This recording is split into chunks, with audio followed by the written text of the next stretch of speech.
In this video, you learn how to sing melodies on guitar. Learning how to sing melodies on guitar allows you to hear the music you're going to play first in your head before playing it on the guitar. And this gives you a much greater command over the instrument and also will make you a much more expressive and creative guitar player. Hi, this is Simon Candy from Acoustic Guitar Lessons Online.net, and in this lesson I sit down with ear training specialist Dylan Andrews to discuss and demonstrate the very best ways to learn to sing melodies on guitar. Now the goal here is not to come up with some masterpiece or even anything close to that.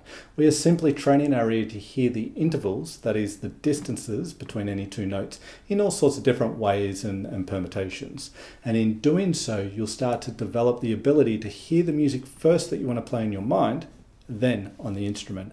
And this is the holy grail of guitarists and musicians alike, to be able to hear the music first in your mind and get it out on the guitar. In a nutshell, that is what we are wanting to do as musicians, whatever instrument you play. In this lesson, you learn why it is so important to learn to sing melodies on guitar and all the many great benefits your playing will get from doing it. Dylan will also take us through some very effective ear training drills and exercises for singing melodies on guitar, and he'll also show us ways to easily make them more challenging as you get better at this, so you can further fine-tune and develop your ear to a higher level. So let's get into it. What you said there about hearing before the fact, as opposed to after. So my ear training early days was listening to songs and trying to work them out. So trial and error sort of stuff, not really knowing where to go to find the music, just try. I mean, I knew some shapes and had an idea, but it was great training. It really brought my ear up, but it is different as opposed to knowing and hearing in your head first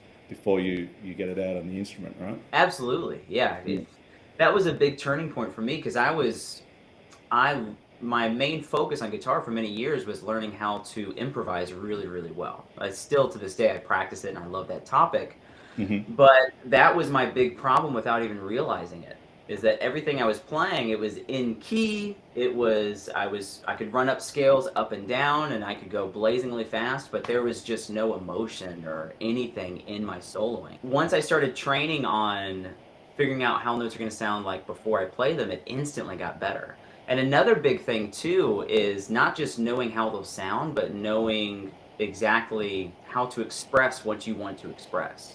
So like if you want to play a solo that's going to have a very specific feeling or express something that you went through or experienced that day, then you have to know what notes are going to sound like before, and you have to have that memorized, and then you can accurately express that in your playing, So I think people just kind of forget how much ear training can really do for you. All right, great. So what about number 2? What would you suggest next in terms of developing a great ear for music, Dylan? Yeah, so this kind of plays off of singing scales, but another great thing to do is to create melodies and then try to sing those melodies.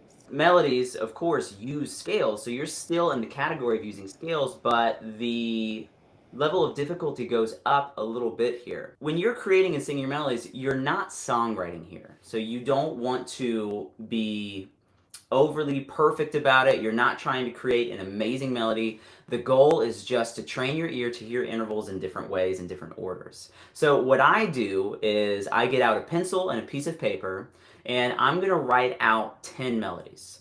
And the thing is, let's just take the key of C, for example. In the key of C, the notes are C, D, E, F, G, A, and B. Now, what I'm going to write, though, is not those notes. I'm going to write the scale degrees. So I'm going to write 1, 2, 3, 4, 5, 6, 7. So C is the first note, so I'm going to write 1. D is the second note, I'm going to write 2. E is the third, I'm going to write 3, and so on. And on a piece of paper, I'm just going to write these numbers in random orders. And if this is something you've never done before and is new, just write like a 2 or 3 note melody. Like your first melody could go 1, 3, 2. Then the next one could go 1, 3, 4. The next one go 1, 7, 6, and so on. And you just want to quickly write out like 5 to 10 of these, and then you just try to sing them. So on your guitar, on your instrument, you can play the 1. So if you're in the key of C, you just play the C note. And then from that, you try to sing that melody. And then you check if you're right.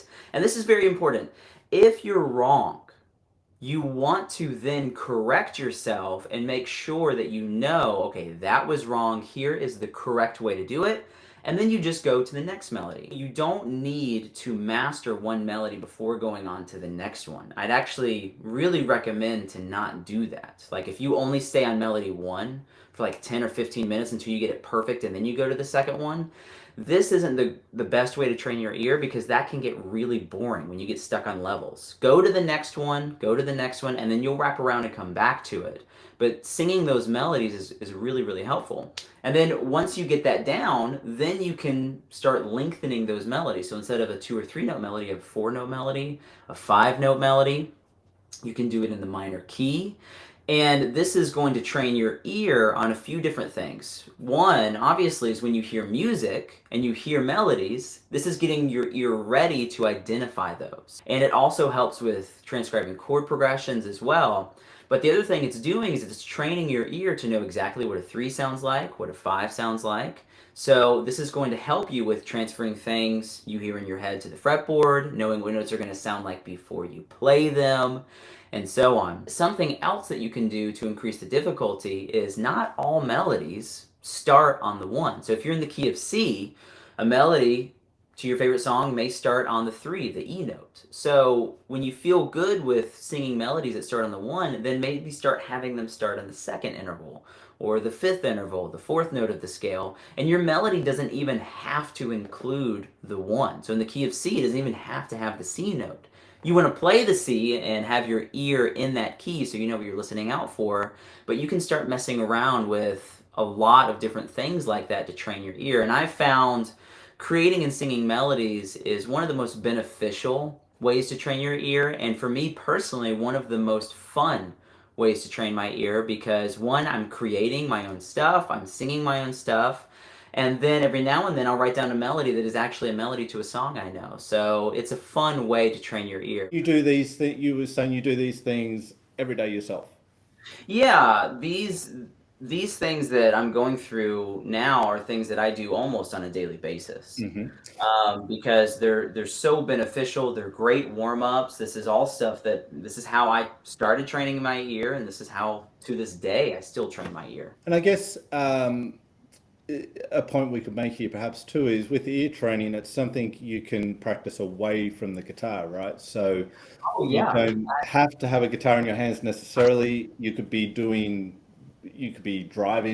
to a point. You want to focus what you're doing when you're driving, but do you have Yes. any particular ways that you could go about that? I mean, can you record certain things on your phone to then play back? Have you done that sort of thing? What are some Yes. ways maybe to practice away from the instrument? Absolutely. This is why I find ear training to be so much easier to develop than other things on the Hmm. guitar, is because you can literally do this anywhere. One of the things that I've done is exactly what you said, is make recordings on my phone. So you don't need fancy recording equipment. I mean, I have all of the nicest recording equipment and I don't use it. It's very easy just to press play on your phone and do this. And there's a couple ways you can do it. One way is to just have your list of like 10 melodies, and then just say, okay, you are going to sing now a 1-4-5. And then you play the root, and then you try to sing it. And then after, I don't know, 5-10 seconds go by, then you play it on the guitar. So as you're driving or when you're listening somewhere else, you can hear if you were right or not. And then it just goes through the list of 10. And what I did was I made multiple recordings in different keys. So in the key of C, I have a recording. In the key of C, I have 10 melodies that I have to listen to and sing. And then in the key of C sharp, I have 10 different melodies and so on. And it does take a bit of time to create all of that.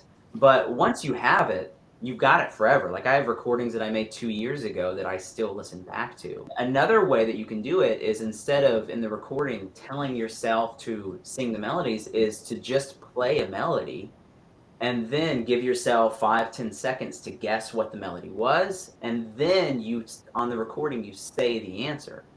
And yeah, you can just go all day listening to this stuff. If you've got some downtime at work, press play, in the car. Even when you get home and you're too lazy to go pick your guitar up that's on the other side of the room, you can just press play.